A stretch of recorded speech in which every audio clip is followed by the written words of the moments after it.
মানুষ হচ্ছে অভ্যাসের দাস, কিন্তু অভ্যাসই মানুষ নয়। কথাটাকে একটু বুঝিয়ে বলার চেষ্টা করছি। মানে আমরা একটা সময় গিয়ে যে অভ্যাসে আমরা অভ্যস্ত হয়ে যাই, তারপরে গিয়ে আমরা আমাদের সত্যকে ভুলে যাই। মানুষ যদি তার সত্যকে বুঝে যায়, তাহলে সে তার অভ্যাসকে ওভারকাম করতে পারবে। কিন্তু মানুষ যখন নিজে যন্ত্র হয়ে যায়, অভ্যাস মানে আপনি নিজেকে যান্ত্রিক করে ফেলেছেন। আমরা নিজেদেরকে যান্ত্রিক করে ফেলি যখন, তখন সেই অভ্যাস আমাদেরকে ধরে নেয়।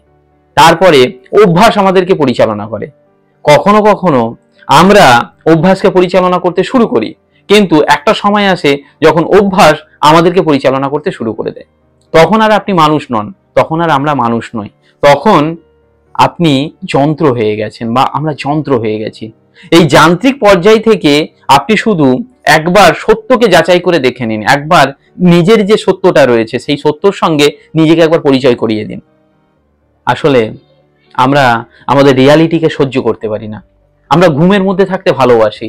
আপনার অভ্যেস আপনাকে ঘুমের মধ্যে রেখেছে, অবচেতন করে রেখেছে। আর যে আমাদেরকে ঘুম ভাঙিয়ে দেয়, ফার্স্ট সকালবেলা যদি আপনার বাড়ির লোকটি যখন আপনাকে ঘুম ভাঙিয়ে দেয়, দেখবেন প্রথম একটা প্রতিক্রিয়া আসে তার উপর রাগ হওয়া।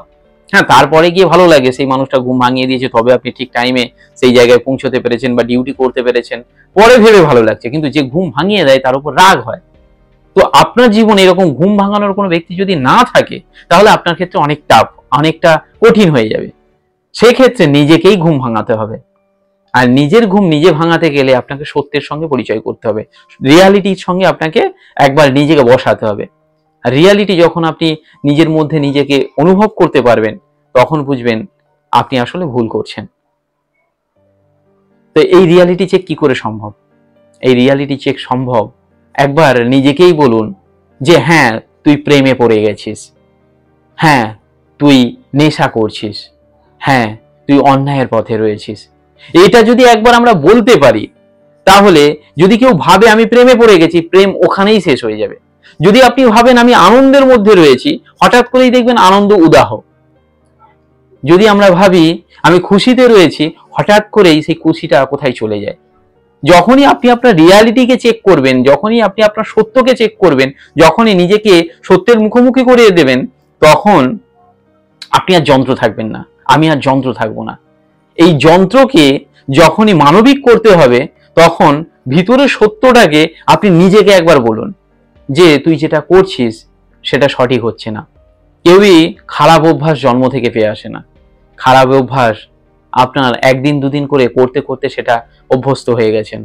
আসল কথা, শূন্য মন রাখলেই আপনার অভ্যাস বা আপনার খারাপ আদত চলে আসবে। দেখবেন কোনো ফাঁকা জায়গায় ভিজে ভিজে ভাব রয়েছে, আমাদের মনও ভিজে ভিজে থাকে।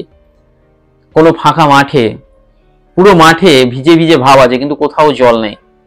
এমন পরিস্থিতিতে আপনি যদি কোথাও একটুখানি গাড্ডা করে দেন, একটুখানি গর্ত করে দেন, দেখবেন সমস্ত জল ওখানে এসে জমা হচ্ছে। তো আশেপাশে যদি নোনা পুকুর থাকে বা পচা পুকুর থাকে বা নোংরা জল থাকে, তাহলে ওই গাড্ডাতে কি আসবে? নোনা জল, কাদা জল, ময়লা জল। আর আশেপাশে যদি আপনার ভালো জিনিস থাকে, তাহলে ওই গাড্ডাতে ভালো জিনিস থাকবে। অর্থাৎ মনকে যখন খালি রাখছেন, সে তার পারিপার্শ্বিক অবস্থা থেকে খারাপ জিনিস থাকলে খারাপ জিনিস নেবে, ভালো জিনিস থাকলে ভালো জিনিস নেবে। আপনার পারিপার্শ্বিক পরিবেশ কেমন, আপনি কাদের সঙ্গে বসছেন, কাদের সঙ্গে উঠছেন, আপনার বন্ধু সঙ্গ কেমন, এগুলো ডিপেন্ড করবে আপনার খালি মনে তারা কিভাবে জায়গা নেবে।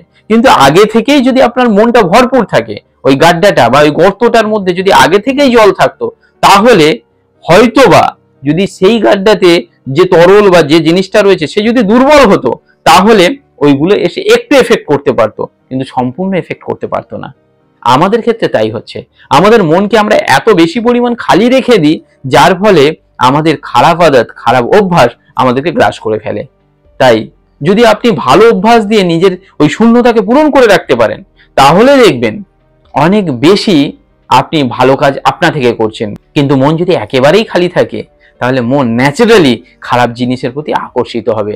কারণ ভালো জিনিসকে করবার জন্য আপনাকে এফোর্ট দিতে হয়, আপনাকে নিজেকে ইন্সপায়ার করতে হয়।